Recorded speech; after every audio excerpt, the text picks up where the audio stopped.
పప్పు మామిడికాయ వండుతున్నాను. కందిపప్పు, పచ్చిమిరపకాయలు, ఉల్లిపాయ. ఫస్ట్ 3 విజిల్స్ వచ్చిన తర్వాత అప్పుడు మామిడికాయ ముక్కలు వేద్దాం. విజిల్ తీసేసుకున్న తర్వాత ఇలా ఉడికింది. మొన్న వేసాం కదా ఉప్పులో ముక్కలు, అవి ఇక్కడి నుంచి కూడా చూపించాలి. ఫ్రిడ్జ్లో పెట్టడం వల్ల అలా ఐస్ పట్టింది. చెప్పాను కదా రాళ్ళలాగా ఉంటాయని, సంవత్సరం అయినా అలాగే ఉంటాయి.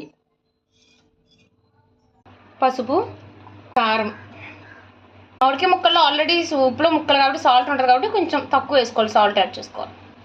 ఉప్పులో ముక్కల్ని అలా డీప్లో పెట్టేసుకోవాలి, అప్పుడు ఫ్రెష్గా ఉంటాయి. వేసుకోవాలి జీలకర్ర, ఆవాలు, మిర్చి, మిరపకాయ, కరివేపాకు, ఇంగువ కలుపుకోవాలి. పప్పులోకి పప్పు వేసుకోవాలి. పప్పు మామిడికాయ రెడీ.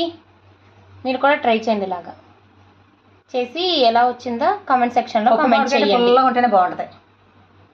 సబ్స్క్రైబ్ కూడా చేయండి.